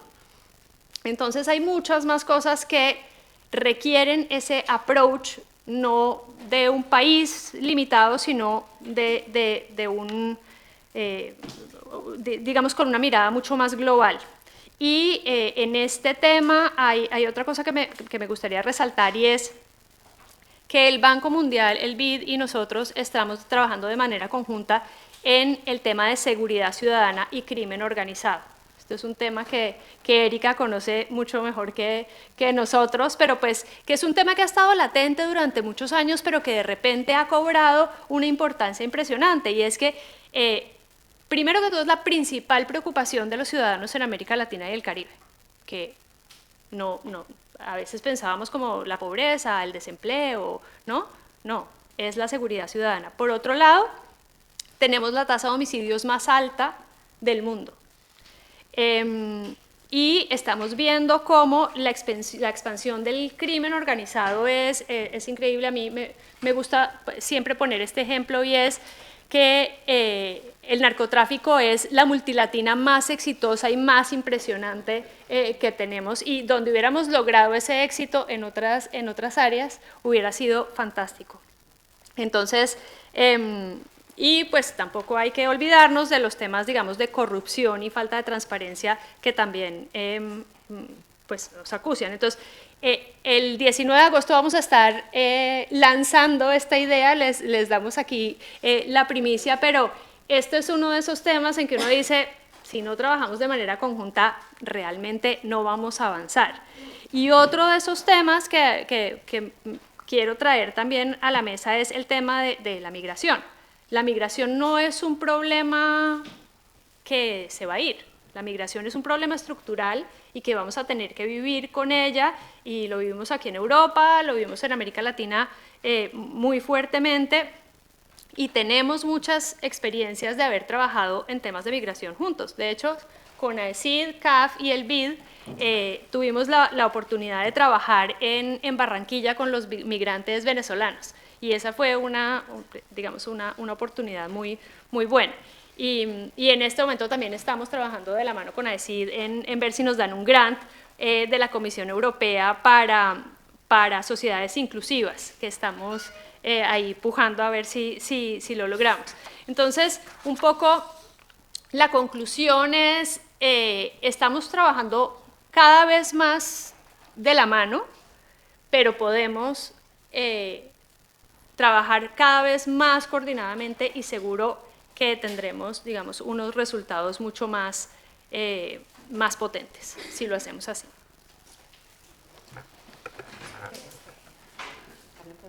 También podemos compartir, es verdad, dice Esther.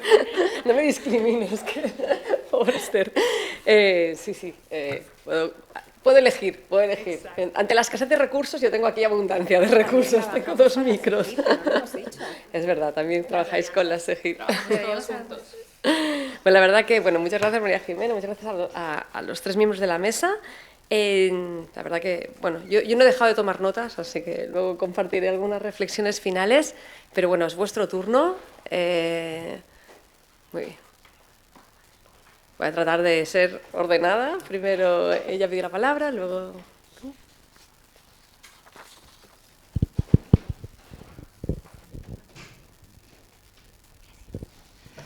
Hola, pues buenas tardes. Muchas gracias a los 4 por sus intervenciones. Realmente fueron muy claras, muy concretas y de súper fácil comprensión.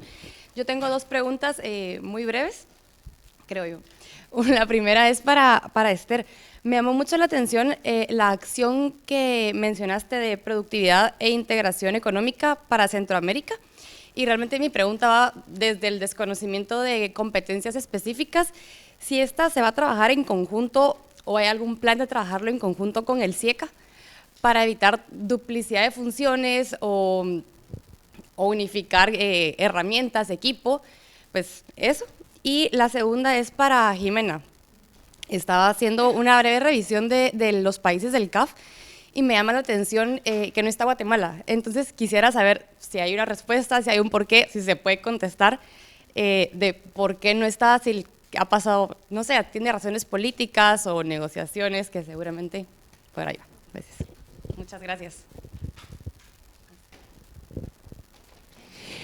Hola, mi nombre es Alejandro García Sierra, soy funcionario de carrera del Ministerio del Interior aquí en España, concretamente soy jefe de Servicio de Relaciones Internacionales de la Dirección General de Tráfico.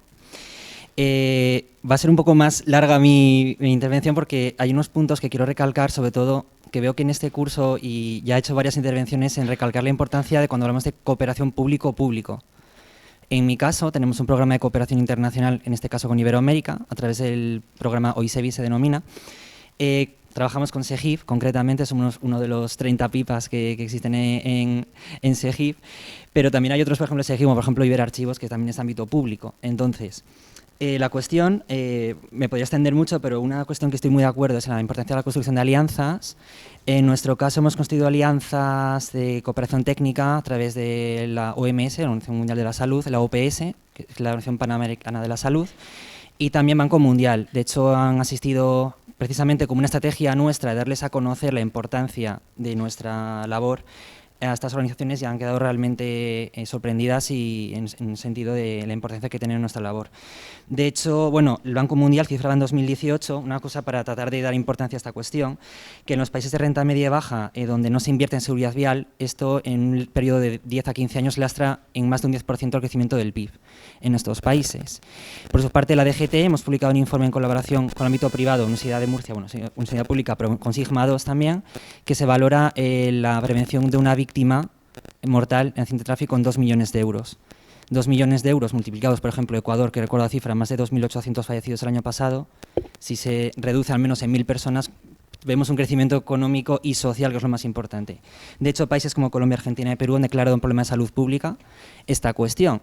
Mi pregunta ahora sí es más ya concreta, es en el ámbito operativo, que es lo que a mí me interesa, conocer desde el punto de vista interno cómo podemos, en este caso a través de los bancos CAF y BID, que de hecho hemos estado en contacto alguna ocasión con el BID, para alguna asistencia técnica y económica a este tipo de iniciativas de integración regional de ámbito ya de salud pública, ODS 3 y también el ODS 11 de ciudades y comunidades sostenibles.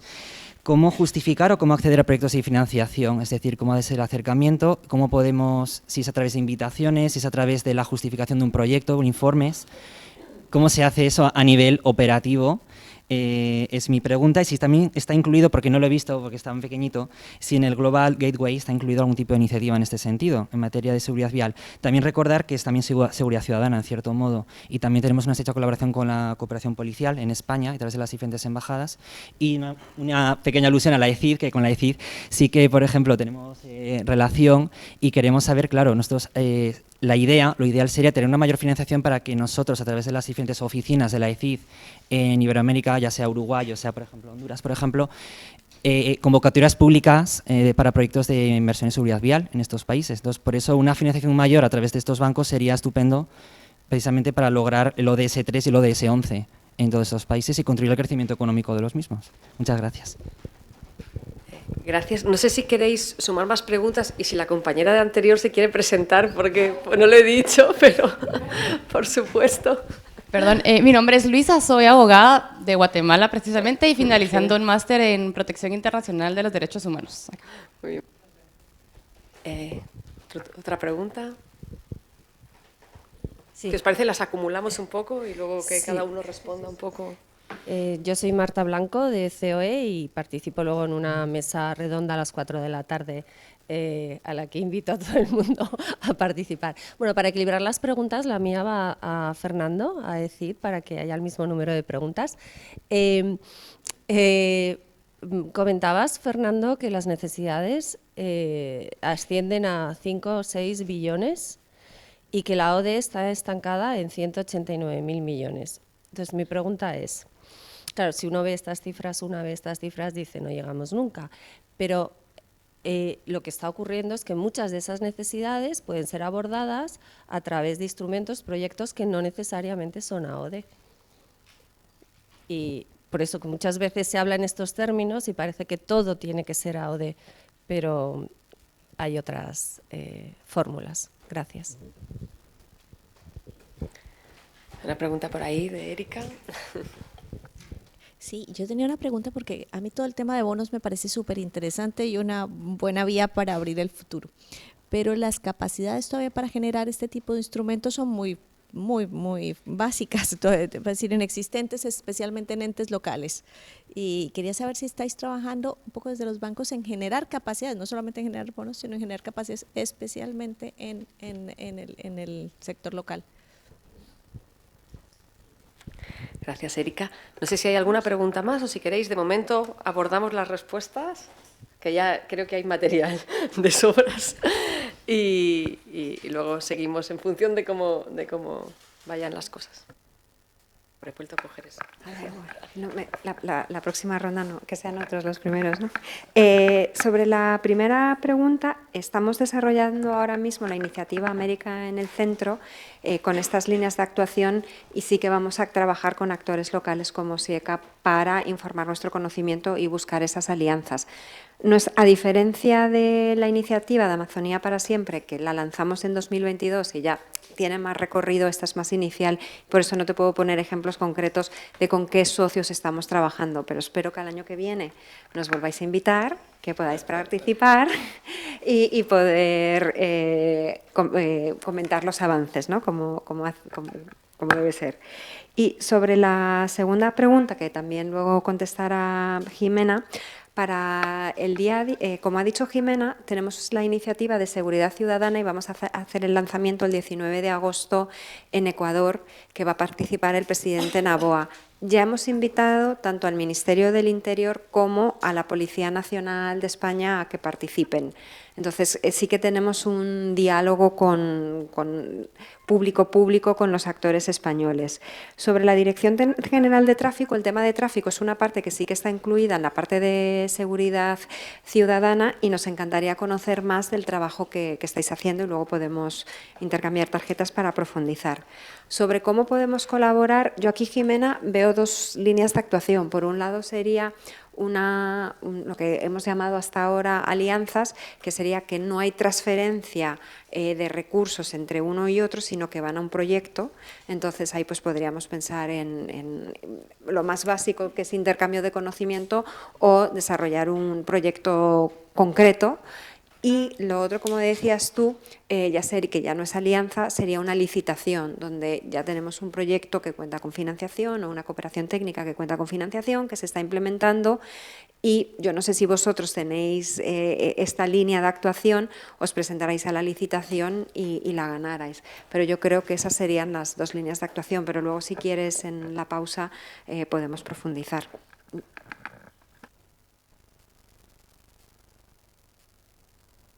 Y sobre bonos, perdona, precisamente la alianza que tenemos con AICID para bonos amazónicos, uno de los componentes es precisamente desarrollar las capacidades institucionales tanto de los emisores como de los compradores de deuda para generar un mercado. Entonces, aunque esta cooperación técnica sea de solo 2 millones de dólares, le vemos que con solo 2 millones puedes amplificar los recursos que se pueden destinar a la Amazonía porque vas a poder movilizar tanto recursos públicos como privados para poder financiar proyectos. Pero efectivamente necesitas una cooperación técnica inicial para poder desarrollar las capacidades a nivel local. Bueno, yo arranco por la pregunta de Guatemala. Quizás es importante, pues por el tiempo, obviamente yo no tuve tiempo, no expliqué bien cómo ha sido el desarrollo de la CAF. La CAF arrancó con 5 países y además si ustedes ven el nombre CAF no tiene nada que ver con Banco de Desarrollo de América Latina y del Caribe, ¿no? O sea, originalmente la CAF era Corporación Andina de Fomento. Entonces, partió como una entidad andina que ha ido creciendo. De hecho, en el mapa es muy claro que hay varios países nuevos que son República Dominicana, El Salvador y Honduras, que están muy cercanos a Guatemala. Con Guatemala hemos tenido muchas conversaciones.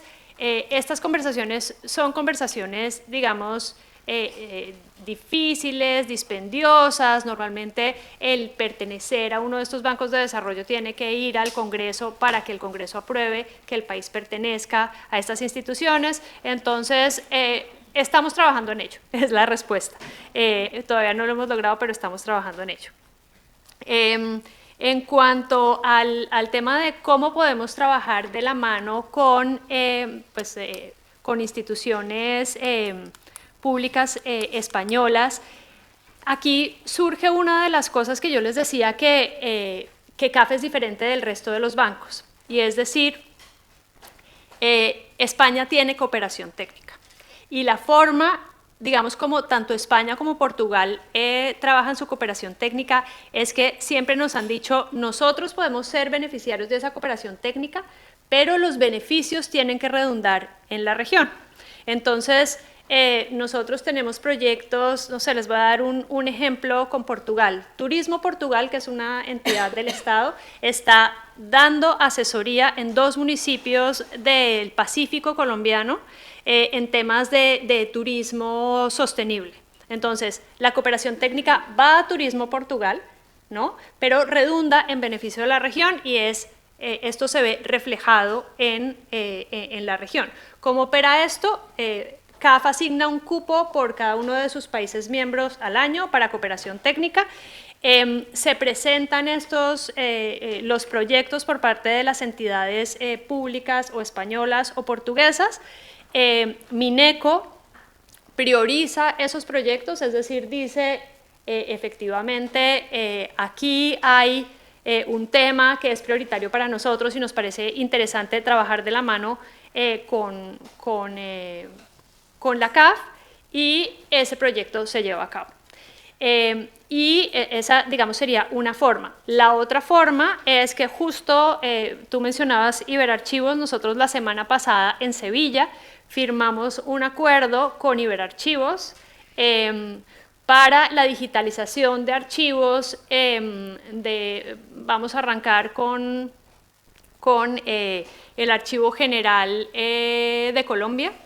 Y perdón que he traído muchos ejemplos de Colombia, no sé por qué será, pero es mejor hablar de lo que uno mejor conoce. Y entonces estamos en ese trabajo conjunto. Entonces sí hay posibilidades de hacer ese tipo de alianzas. En cuanto a la pregunta de Erika con respecto a los bonos, nosotros también tenemos esa experiencia. De hecho lo estamos haciendo con el sector privado, y estamos acompañando de hecho lo hemos hecho hace relativamente poco con un banco boliviano, en el que tenemos 2 opciones: o compramos esa primera emisión, digamos un poco para acompañarlos en el proceso de hacer estas emisiones de bonos, o somos el inversor ancla de esa primera emisión. Y esto es un poco para que las empresas empiecen a aprender cómo es la dinámica de emitir bonos en los mercados. Entonces, sí estamos trabajando en eso. Claramente, pues todavía no a una escala suficiente, pero tenemos eso pues súper pendiente. Sí, muy brevemente. Yo quería hacer un poco un cántico a la asistencia técnica, porque me he centrado mucho en la cooperación financiera. La agencia española tradicionalmente ha sido conocida y reconocida por este tema, ¿no? Yo creo que antes preguntabais en la sesión anterior qué caracteriza un poco la cooperación. Yo creo que la cooperación española es una cooperación que escucha, es una cooperación que está en el terreno, es una cooperación que tiene en ese sentido una gran flexibilidad. Cuando yo trabajaba en el BID, había un falso dilema que a mí siempre me llamó la atención. Decía, vamos a ver, si una operación es comercial y financieramente viable, ¿por qué la apoyas? Con fondos de cooperación. Y si no lo es, ¿por qué la apoyas? Entonces, claro, ahí había un subconjunto vacío. Entonces ahí es donde entra también la asistencia técnica. La adicionalidad de lo público tiene varios aspectos. Un aspecto es aceleración del proceso. Es decir, damos por hecho en sociedades más sofisticadas que digamos, los distintos actores se reúnen y trabajan y, por ejemplo, se comprometen a un desarrollo económico local, la universidad, la Cámara de Comercio, la alcaldía. Eso no siempre es así. Entonces, lo primero que puede hacer la agencia y, en general, cualquier otra institución, como las que aquí están, como CAF y BID, es ser lo que llaman un honest broker, es decir, juntar y conectar los distintos actores para que trabajen juntos. La segunda adicionalidad es acelerar el proceso. Y ahí es donde yo quiero enfatizar el tema de la asistencia técnica. Nosotros tenemos asistencia técnica con nuestros propios fondos, por una parte, en que eso se negocia con cada país en los marcos de acción de país estratégicos de la agencia. Luego tenemos, específicamente en la cooperación financiera, tenemos asistencia técnica ligada a los proyectos, que lo que hace es fortalecer a los receptores, a los socios de la cooperación financiera, con lo cual haces más bancable el proyecto y es más probable que te devuelvan el dinero, además. O sea, es un win-win, como dicen, ¿no? Y luego nosotros ya tenemos una especialización, somos el tercer país de la Unión Europea en la gestión de fondos delegados de la Unión Europea. Es decir, hay básicamente 70 acuerdos en marcha con una cantidad de 451,6 millones de euros que la Unión Europea, a través de la Comisión, se fía, entre comillas, y encarga a la agencia española que lo haga. No solo a la agencia española, porque otro punto, y en particular, por ejemplo, cuando tú comentabas para seguridad vial, para otros temas, FIAP es yo quiero también romper una lanza, ellos trabajan enormemente y muy bien con fondos, el 90% de la Unión Europea, movilizando funcionarios españoles que van en temas judiciales, de interior, de medicina, en fin, de salud, etcétera, ¿no? Luego, respecto a lo que ha dicho Marta, y ya voy terminando, yo no quiero sacralizar la ayuda oficial al desarrollo. La ayuda oficial al desarrollo, primero, es solo un indicador.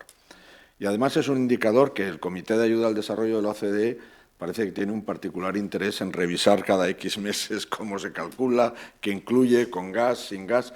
Es como si midiéramos la salud en España por el número de camas de hospital. Entonces, es un indicador más, pero no hay que sacralizarla. Y sobre todo, lo más importante es lo que ha dicho Marta, que hay muchos otros proyectos que tienen impacto sobre el desarrollo y no computan como ayuda oficial al desarrollo. Y una de las grandes claves del nuevo fondo que vamos a tener es que va a poder hacer eso. Va a poder trabajar con Chile en proyectos que claramente tienen un gran impacto. Y eso lo vinculo, último punto, al tema de cómo movilizar sector privado. Bueno, a mí me encanta la inversión de impacto. Junto al binomio, inicialmente, cuando alguien invertía solo medía la rentabilidad. Luego dijeron, oye, pero también hay un riesgo. Entonces, la segunda R era riesgo. Descontabas el riesgo de la rentabilidad a la hora de tus decisiones. La tercera es el impacto. Y es un impacto no en el sentido tradicional de no hacer daño, do no harm, sino realmente que haya unos indicadores muy claros de impacto social, duradero y sostenible, ¿no? Y ahí es donde yo veo una gran posibilidad de trabajar enormemente en estos temas. Para la última intervención voy a tomar el otro micro. Bueno, creo que toca el momento un poco de ir cerrando. Entonces, bueno, quiero cerrar primero con agradecimientos, por supuesto, a la universidad y, por supuesto, a la Fundación Carolina por hacer posible esta reflexión, este debate compartido. A nuestros ponentes, porque no solo se han portado súper bien en el tiempo, sino que han sido realmente muy valiosas sus intervenciones, muy pedagógicas, porque además han tocado temas no solo muy ricos, sino también temas, por ejemplo, muy financieros, que a veces son como más arduos, ¿no?, para el público en general, ¿no?, y sin embargo lo han hecho con una pedagogía increíble. Así que, bueno, agradecerles todos los aportes porque han hecho muy fácil esta moderación. A todos los que estáis acá en el público, porque estas cosas funcionan no solo porque desde la mesa se ponga todo el mayor esfuerzo, sino porque se recibe buen feedback, y eso siempre es súper importante. Entonces, cerrar un poco con una reflexión también general, un poco de síntesis de lo que se ha dicho, tratando de sintetizar, que es difícil porque se han dicho muchas cosas, pero rescatando algunas cosas que me han parecido especialmente valiosas y poniéndolo otra vez en el formato de ese relato inicial con el que hemos inaugurado la mesa, ¿no?, del qué y del cómo, ¿no?, en términos de desarrollo, ¿no?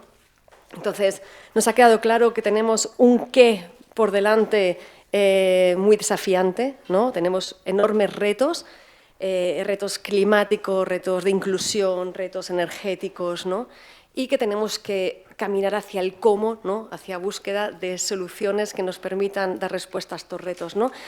Y tenemos que caminar con dos ejes que a mí me parecen importantes. Uno, viendo con qué actores atendemos a esos retos, ¿no?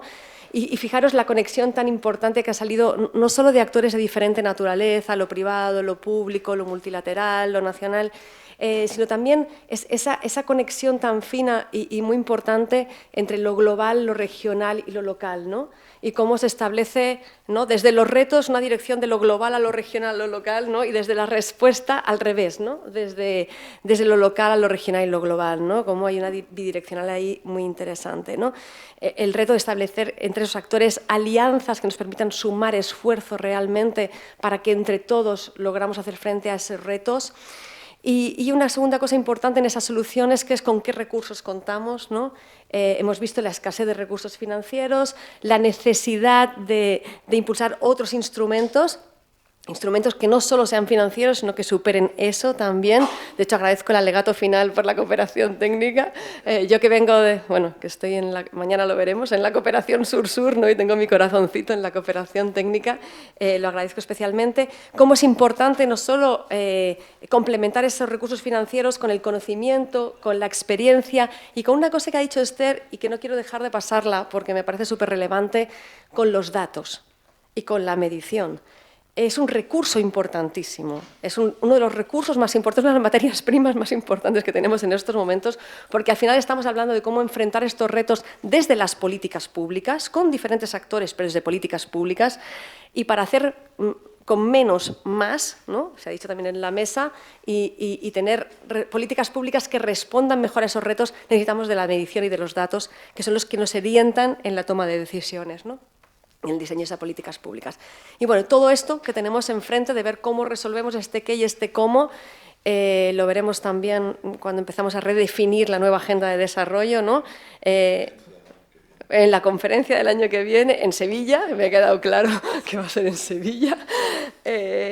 Y bueno, igual que hubo un cambio de narrativa en el paso de la Agenda del Milenio a la Agenda 2030 sobre ese qué y sobre ese cómo, nos marcamos un objetivo de desarrollo distinto y un cómo sobre la cooperación muy distinto. Vamos a ver qué pasa a partir de 2030, ¿no? Y ya tenemos que empezar a planteárnoslo, si va a haber una prórroga de esta Agenda 2030, exactamente una prórroga muy larga, con penaltis incluidos, creo, porque esto va a ser muy largo, o si realmente hay un cambio de narrativa, de paradigma importante respecto a lo que nos estamos planteando, ¿no? Así que nada, muchas gracias a todos y todas, y seguimos.